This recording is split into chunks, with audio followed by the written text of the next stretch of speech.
You with me? Okay. Where did you learn your approach? we pretty much know that, right? Your girlfriend told you this is how she did, her friend, blase, blase. Now, there are 5 phases in the development of relationships that I think would be very important for you to take note of today. Some of you are in the process of developing relationships. Some of you are in relationships you need to get out of. Some of you, and you know how you get out of a bad relationship? Just stop. I mean, man, if you're eating something and it's making you sick, do you keep eating it? No. If your body's rejecting it, do you go get some more? No. Number 1, here's the process. You ready? Here's the process. But now I'm going to show you the wrong way, then I'm going to show you the right way. I want you to see yourself in this process so you can understand what needs to change. Number 1, here's how most people start their relationships, in the physical phase. Most of our relationships, we started in the physical phase. In our culture, physical appearance and sex appeal are paramount. They're the most important things. You're looking at people and you're determining whether you're going to develop a relationship with them based on their physical appearance and whether they have what you call sex appeal. Now, the problem with that is, what is sex appeal? Whose idea was that? Let me make it plainer. What's sexy? What is that? Well, you know, Pastor, I'm going to develop a relationship with someone that, fits this physical description. Well, if you stay with them and they get a little older, they're going to change. What you going to do when your relationship was founded, the foundation of your relationship is based on appearances when their appearance change. If you marry a woman and she has your children, she's subject to gain weight. Hello? And when you get older, you gain some weight anyway. Metabolism slow down, blase, blase, you know what I mean. Things change, stuff shift. You may not get that much heavier, but you ain't gonna look the same. All right, let me make it real plain. 180 at 22 ain't the same 180 at 51. You can go to the gym all you want. It's stuff shifting, moving and sliding. So you cannot base your relationship on physical appearances. But that's where most of you start, phase 1. And then you move from phase 1 to phase 2. Phase 2 is the emotional phase. Emphasis in the relationship revolves around time together and physical expressions of love. Now, let me make this plain. Physical expressions of love is not love. It's just an expression. What do you mean? Touching, holding hands, gentle caresses. Those are all expressions of love. But that's not love.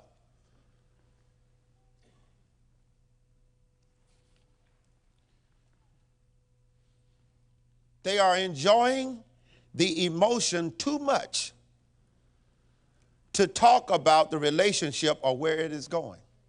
Here's what happens. In the emotional stage, you're now getting close to this person because you're spending a lot of time with them and you're touching.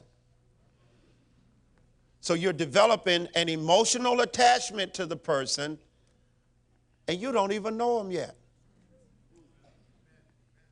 You don't know their future. You don't know their goals. You don't know their dreams. You don't know if their dreams fit your dreams. You don't know God's plan for their life, God's will for their life, if you fit or not. but you in love. And all the time spent together and all the touching creates a bond, an emotional attachment. Y'all don't even talk about real stuff. You talk about googie stuff, nothing stuff. That's phase 2. Phase 3. This is a social phase.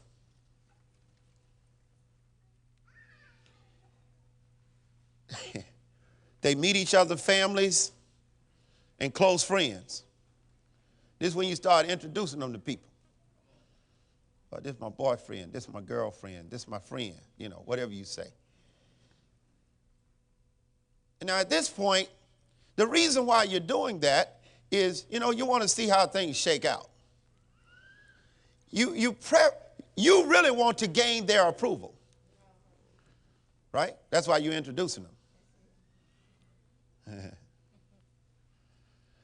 In the first social phase, the couple typically gets either warm approval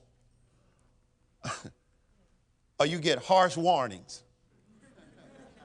You just show them, introduce them to your mom, your dad, and, you're hoping, oh, please like him, please let him like him, please let him like him. So you're hoping for that warm approval. But sometimes it's like, that's the craziest looking fool I ever seen in my life. Don't you ever bring nothing left like that back in my house. Keep that clown away from here. Well, here's the problem. And you've done that. A lot of you parents have done that with your teenage children. Now, I'm going to tell you the problem. See, they're already at phase 3. By the time you meet them, they're already at phase 3. They've gone through the physical phase. They've already developed a relationship in the emotional stage. And so what they do is, because they've already developed a closeness, they decide that because they feel good around this person, then you ought to feel good about the person. But they don't understand. You hadn't been spending hours talking to them on the phone. You hadn't been spending time walking around holding hands with them. You don't even know them. Right? So when you say, well, I don't, here's what you try to make it nice. You try to make it palatable. You say, well, they're nice people. He's a nice young man. That's a nice young lady, but just not for you. And they look at you like you're crazy. What's there not to like? I like them a lot. Well, of course you do. You've already at phase 3. I just met them. Are you with me? So here's what happens.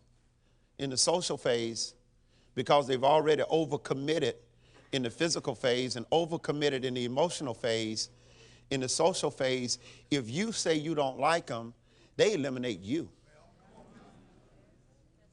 And then they start eliminating all their friends that don't like them. And then before long, here's how you know whether it's a right relationship or a wrong relationship. If all of a sudden your social interaction, the people you're associated with start getting smaller, since you met that person, they're not the right person. If all of a sudden now, because you added one person, you lose 10, you're moving in the wrong direction socially. That's how you know. It's something wrong with this. But remember, why is it you can't see that? Because you've already been through phase 1 and phase 2. And usually, here's what I notice. There's a lot of time. It's just that, it's that time. I call it investment. Young men will call your daughters and just talk. They be talking, just talking. They ain't talking about nothing, just talking. Actually, they ain't doing a lot of talking. They just got the phone on. You sleep. No, you sleep. That's about 1, 2 o'clock in the morning now,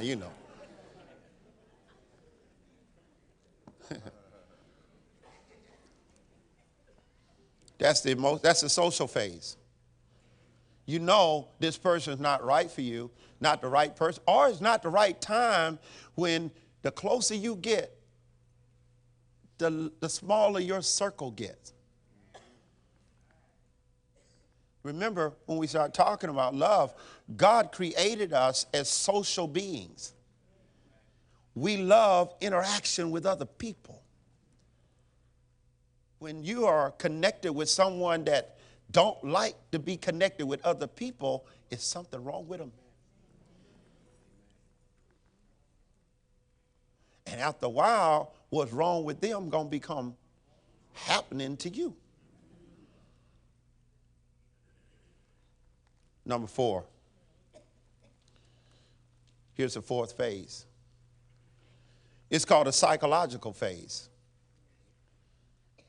No matter how carefully they have guarded their character and personalities in the earlier phases of the relationship, flaws and potential problems begin to surface.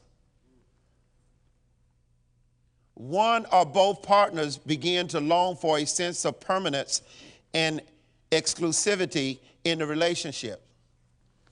See, in the psychological phase, now watch what has happened. You've been through the physical phase. You got connected in the emotional phase. They started eliminating people from your life in the social phase, the people that's going to help you balance and make right decisions, help you to see clear.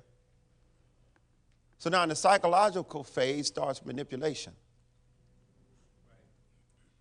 Sometimes it's just bringing the person down.